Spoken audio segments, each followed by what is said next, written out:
सभी राम भक्तों को जय श्री राम। क्योंकि कल श्री राम जन्मभूमि पर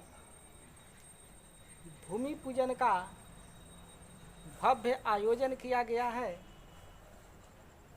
जिसमें हमारे देश के लोकप्रिय प्रधानमंत्री आदरणीय श्री नरेंद्र मोदी जी आने वाले हैं। तो हमें तो बहुत हर्ष और खुशी का अनुभव हो रहा है। इस मौके पर आप लोग से यही अपील और उम्मीद है कि जितने भी श्री राम भक्त हैं या हिंदू समाज और हिंदू सभ्यता संस्कृति, खासकर राम जी के संस्कृति को मानने वाले आदमी होंगे, वो कल जरूर दिया जलाएंगे। क्योंकि राम मंदिर केवल मंदिर नहीं है, यह एक तरह का अपने भारतीय समाज और संस्कृति का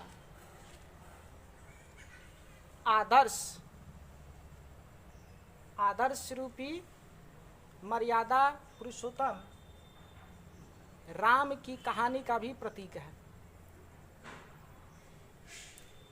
जिसमें राम अपने पिता के लिए वनगमन करते हैं, तो वहीं दुष्टों का संहार भी करते हैं ताड़का को मार करके। और अहिल्या जिसको अपनों ने ठुकरा दिया था, उसका भी तरण करते हैं। और तो और दलित हो या स्वर्ण हो या किसी भी जाति से हो, बिना भेदभाव किए हुए श्री राम जी सबके यहाँ जाते हैं।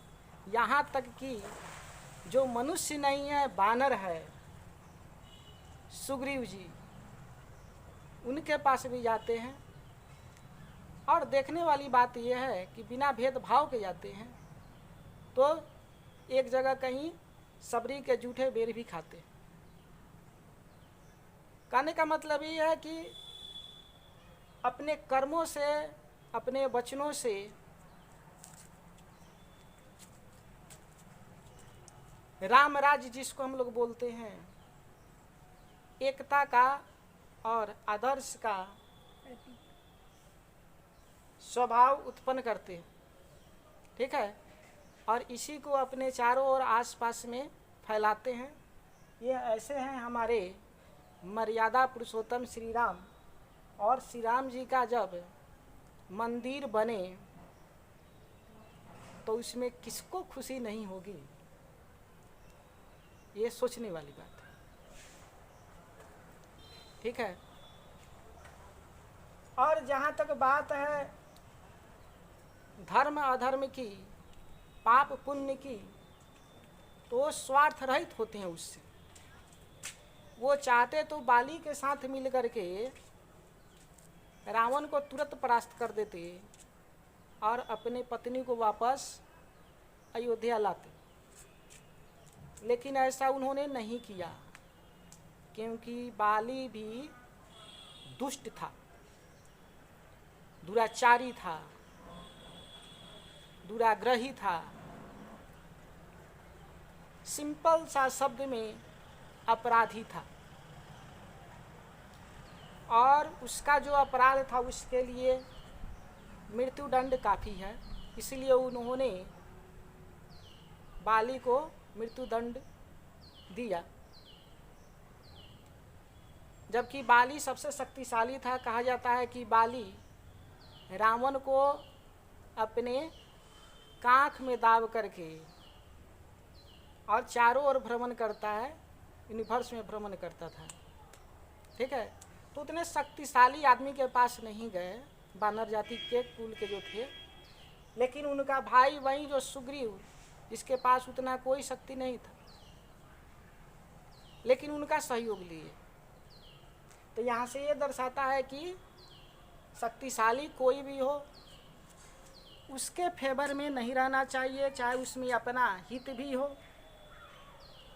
ठीक है। जो सभ्य और अच्छा आदमी है, जिनका चरित्र अच्छा हो, जिनका कर्म अच्छा हो, जो कर्म से अच्छा है, मन से अच्छा है, वचन से अच्छा है, वो किसी भी जाति या कुल को हो, मानव जाति को हो या न हो, अगर ज़रूरत पड़े तो उनका आप हेल्प कीजिए या उनसे हेल्प लीजिए। लेकिन बड़ी दुर्भाग्य की बात है कि यहाँ कुछ राजनेता ऐसे भी हैं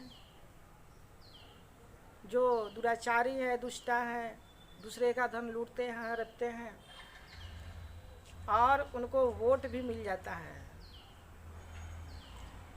तो ऐसे मानसिकता से बचना चाहिए आदमी को, और जो अच्छे मानसिकता के आदमी हैं उनको वोट देना चाहिए, क्योंकि ये केवल सत्ता संघर्ष की खेल नहीं है, ये समाज और संस्कृति की भी खेल है। और जिस समाज और संस्कृति में अगर अच्छाई है तो वो समाज हमेशा के लिए जीवित रहता है, और जिसमें बुराई है वो धीरे धीरे उसका पतन हो जाता है। ठीक है। इन्हीं सब बातों के साथ कहेंगे जय श्री राम, और सब कोई मिल करके कल भव्य श्री राम जन्म भूमि पूजन में जितना हो सके उतना सहयोग करें और अपने घर पे जरूर दिया चलाएं। जय श्री राम।